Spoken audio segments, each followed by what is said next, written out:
I was 9 years old when it happened.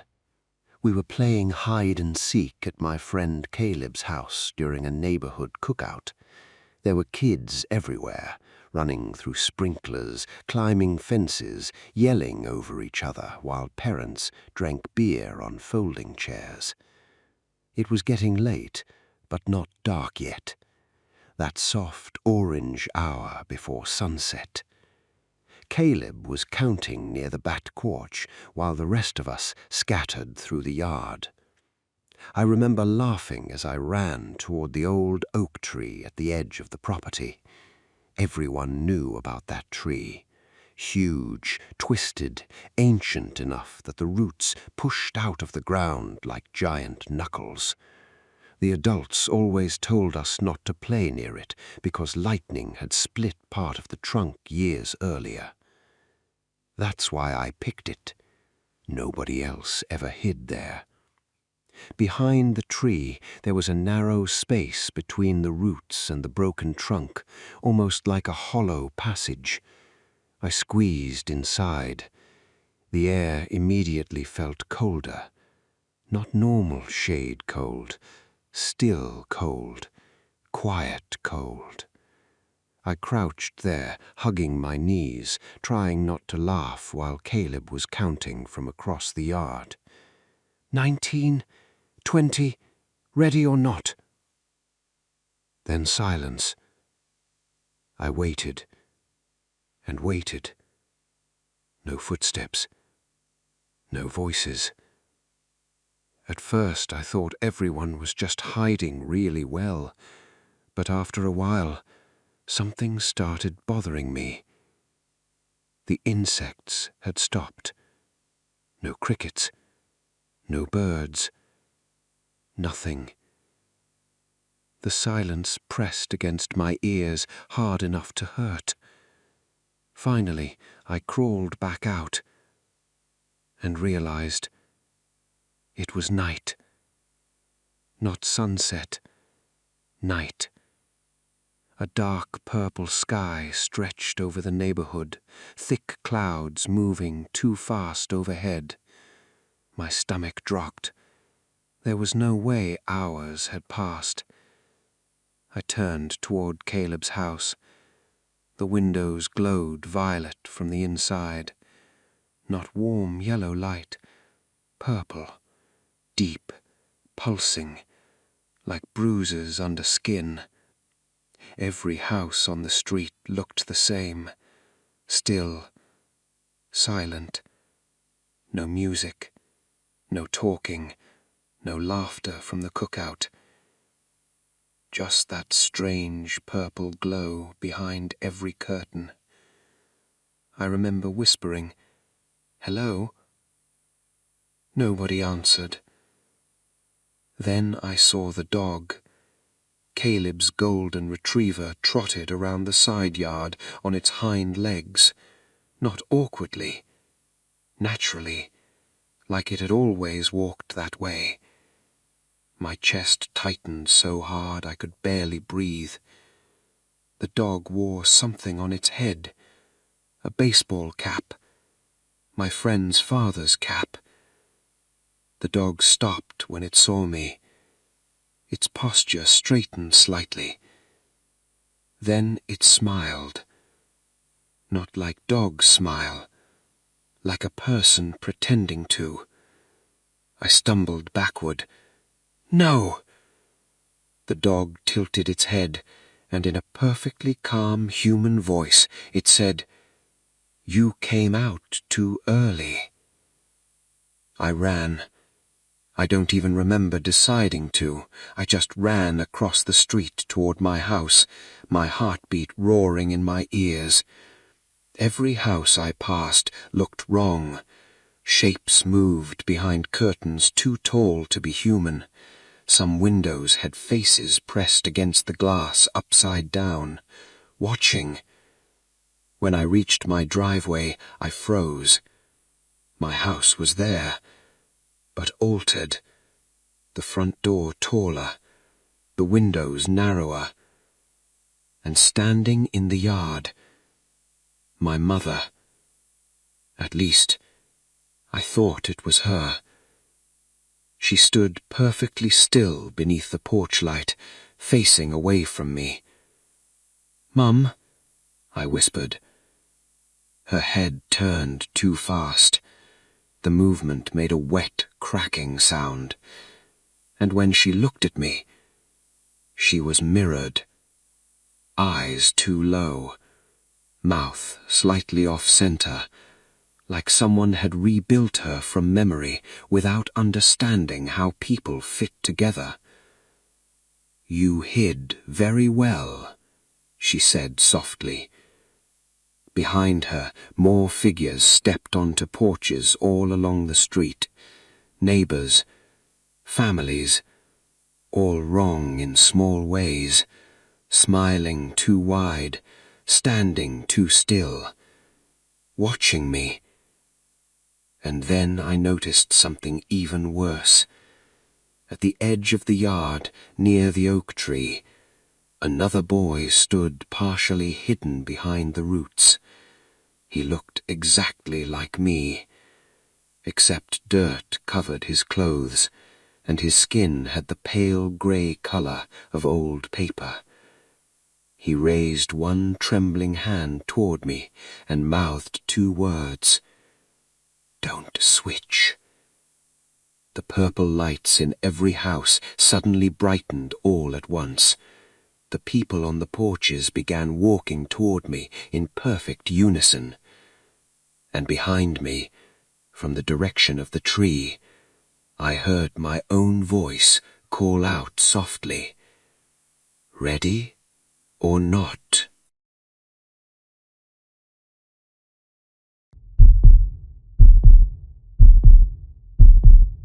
When I was 7, I thought my toy train came alive at night. Not in the way kids imagine things. I mean it actually moved. Every morning I'd wake up and find it somewhere different on the tracks, sometimes parked beside the little cardboard station, sometimes halfway through the plastic tunnel near my dresser. At first, my parents blamed me. "You moved it yourself," my dad said. But I knew I didn't, because I was careful. Every night before bed, I placed the engine in the exact same spot beside the red bridge. Every morning it was somewhere else. And not just the train. Sometimes toys disappeared too. A tiny soldier, a marble. My stuffed rabbit once vanished for 3 days before reappearing beneath my bed, smelling faintly of smoke and rainwater. Nobody believed me, so one night I stayed awake. I remember the digital clock glowing 11:58 p.m. in the dark. The house was silent except for the hum of the heater. My train sat motionless on the tracks across the room. I almost fell asleep waiting. Then midnight came, and something clicked inside the wall, soft, mechanical. The baseboard behind my toy station began glowing faint gold.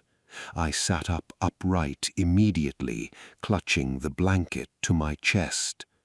A line appeared in the wall, thin at first, then widening slowly into a tiny arched tunnel no taller than my hand. Warm yellow light spilled from inside, and out of it came the conductors. Tiny figures in dark uniforms with brass buttons that gleamed in the glow. Their faces were hidden beneath tall conductor hats, but I could hear them whispering to one another in quick, raspy voices. They moved with frightening precision. 2 climbed onto the train. Others began lifting toys carefully from around my room. Blocks, cars, stuffed animals, everything loaded neatly into invisible freight compartments behind the engine. I couldn't move, could barely breathe. One of them suddenly stopped, slowly turned toward me. I froze. The conductor tipped its hat politely, then pointed toward the train. "You're awake," it said. Its voice sounded old, like dry paper folding. The other conductors stopped working and looked at me all at once. "We have room for one passenger," the tiny figure whispered. The glow from the tunnel flickered wider behind them, and for a second I saw something enormous beyond it. Tracks, hundreds of them, stretching endlessly beneath a black ceiling filled with drifting lantern smoke. Trains moved everywhere in the darkness, some carrying toys, others carrying things that looked disturbingly human-sized beneath cloth coverings. "Where does it go?" I asked quietly. The conductors all smiled, not kindly. "To the Grand Central of Lost Things." My mouth felt dry. "I have to come back before morning," I said, remembering stories my grandmother used to tell me about spirits and midnight bargains. The tallest conductor nodded slowly. "Yes." Its tiny gloved hand pointed toward my alarm clock. "If the morning bell rings before your return," the other conductors whispered together softly, "you will remain where all forgotten things remain." A cold wave passed through my stomach. I looked again toward the tunnel. The glowing station beyond it pulsed with movement now, and I realized something horrifying. The distant sounds echoing through that place, the crying, the laughter, the whispering, some of it belonged to children. I should have refused, I know that now, but I was 7 and curious, so I climbed aboard. The tiny conductors cheered quietly as the train lurched forward. The tunnel widened impossibly around us, swallowing the bedroom wall whole. And just before we disappeared into the glowing dark, I looked back at my room one last time, at my bed, at the alarm clock beside it, and saw something already sitting there in my place, still beneath the blanket, perfectly motionless, watching the train leave, with my face pressed against the bedroom window.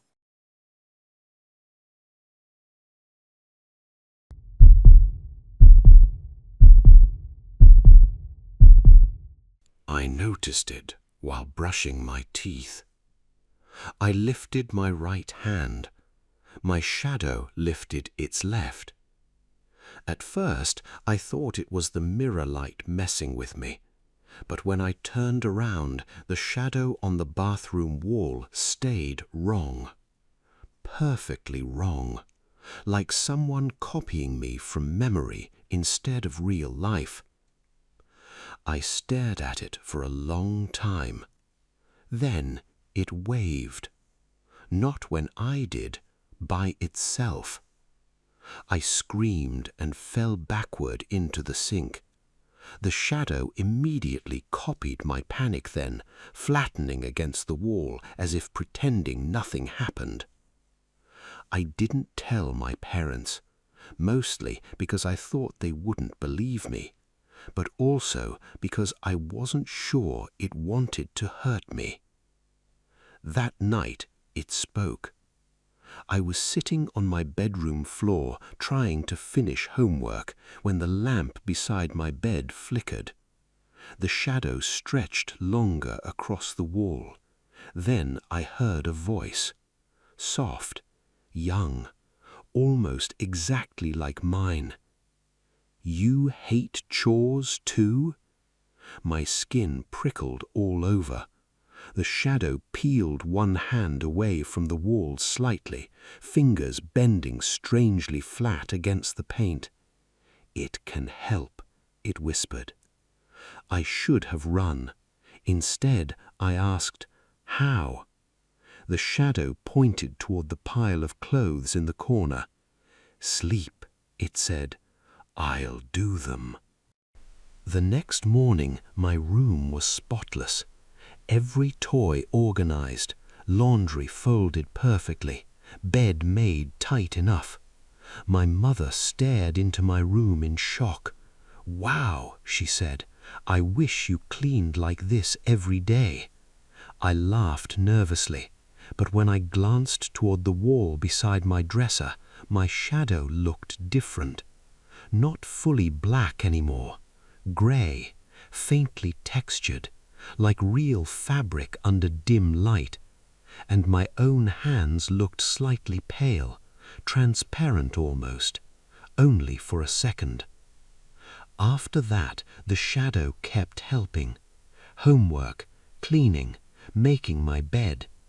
Every morning more things were done before I woke up, and every day the shadow became clearer. First came details, wrinkles in its clothes, fingers instead of shapes, then color. Faint blush tones appeared beneath its skin, blue in the eyes, brown hair. Meanwhile, I started feeling tired all the time, heavy. Sometimes, when sunlight hit my arms, I could almost see through them. At school, kids asked if I was sick. One girl stared at me during recess and whispered, "Why can I see the wall through your neck?" I stopped asking the shadow for help after that, but it kept doing things anyway. I'd wake up and find homework already finished in my handwriting, dinner plates washed, my backpack packed for school. Each time the shadow looked more real, and I looked less. One night I caught it standing halfway out of the wall, not flat anymore, three-dimensional. Its feet still connected to the baseboard like dripping ink, but the rest of it stood in my room smiling at me, wearing my pajamas. "You've had enough turns," I whispered. The shadow tilted its head sadly. "But I'm better at being you." My chest tightened. Its voice sounded stronger now, more solid than mine. "I clean," it said softly. "I listen." Its smile widened slightly. "Your parents like me more." I backed away, trembling, and noticed something horrifying. The shadow behind me on the opposite wall wasn't copying my movements anymore. It was copying his. That night I stayed awake with every light in my room turned on. The shadow stood silently against the far wall, watching me, waiting. Around 3 a.m., exhaustion finally pulled my eyes shut for just a second. When I opened them again, I couldn't move. My body felt paper thin, plaster pressed against my back. Panic exploded through me. I tried to scream, but my voice came out flat and distant. Across the room, standing beside my bed, was me, solid, colorful, real. The shadow boy adjusted my blanket carefully, then looked toward the wall where I was trapped. He smiled sympathetically. "You should have done your own chores," he whispered. Then he turned off the lights, and as darkness swallowed the room, I felt myself stretching thinner across the wall, forced to mimic him perfectly, while he practiced smiling with my face.